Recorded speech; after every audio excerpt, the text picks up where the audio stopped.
Hey, it's Jay in the workshop today.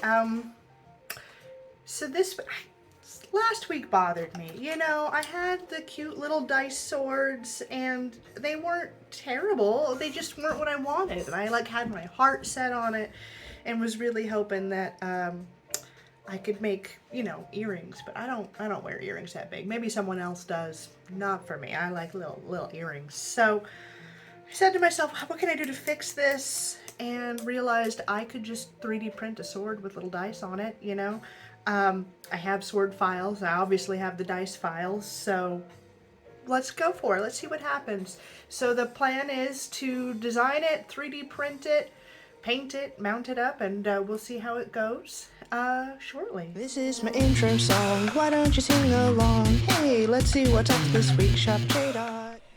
Okay, first things first, I loaded a little sword file up into Tinkercad. Now, Tinkercad is a free online 3D editing program. It is extremely basic, so it's a bit like playing with Tinker Toys, which I like. I like free and I like basic because I am not a premier 3D modeler here.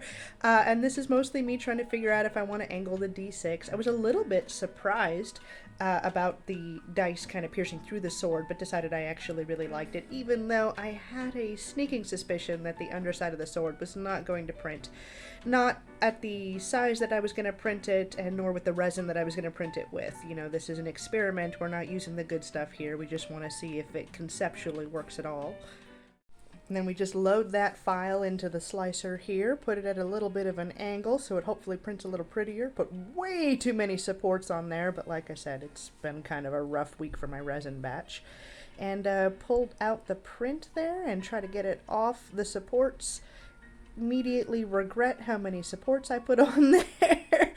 But I do manage, out of that whole tray there that you can see, I managed to get off 2 clean enough prints, and as predicted, the back is absolute garbage, but we'll give it its final cure. We'll trim it up with a little bit of an X-Acto knife just to get as good as we're gonna get out of this, and then we just move on to paint. The whole point of this is to experiment, not perfect, but done is always better than perfect. And as I apply the gold paint, you can see it makes the dice really pop on that blade, so we go from kind of a lumpy mush to actually the concept that we were going for. And when I paint the back, you'll see here that it definitely is just unmitigated garbage. We're not getting definition like we are in the front, but for a pair of earrings, I think this is going to work out just fine, especially for a pair of experimental earrings. I painted these with gold alcohol ink because I love that it takes very little to get very good coverage and that very bright and shiny gold. So I tend to prefer alcohol inks for my metallics. But when we get to the handle here in a second, that is really just going to be black mini paint. The pigment density on those is really usually pretty good, so we're just going to go ahead and give it a little coat of black paint and on both pieces, and then we'll do some touch-ups with both the gold and the black so that it doesn't quite bleed quite so much. But mostly at that point it is just a matter of getting them painted and letting the paint dry, and once that's done we can start adding the hardware. And then next up, after I get the paint out of the numbers, is to pick out hardware, and I kind of went for a brassy, bronzy hardware, just for that like faux medieval fantasy vibe there. And it's really just a matter of putting on some jump rings and then putting on those little French ear wires that I do tend to prefer, and then you have yourself pretty much a perfect little earring. So I think it's better than last week, for certain. For one, we actually got a pair of earrings out of it, which is already a step up. I'm trying to get them untangled here, okay?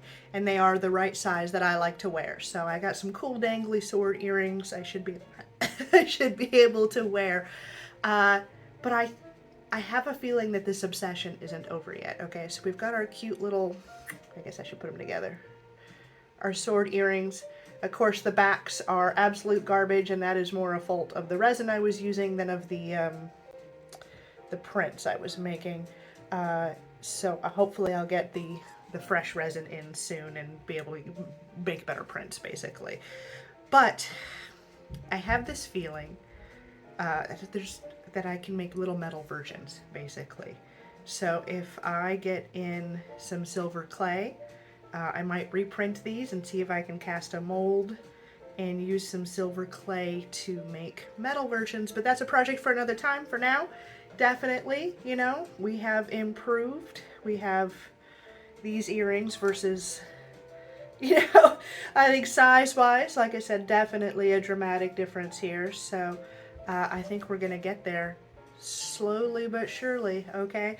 If you like my content, if you like seeing me try new things, you know, you wanna like, subscribe, hit the notification bell, you know, get in on this hype train, so to speak. You know, the main thing I want you to take away from this is to remember to take your meds. You know, you can't come watch my videos if you're forgetting to take your meds. And that, you know, as much as we like experimenting and making in the workshop, the only thing we need to make is a great day, okay? Love you bunches. See you later. Bye. And remember, shop hot, shop J.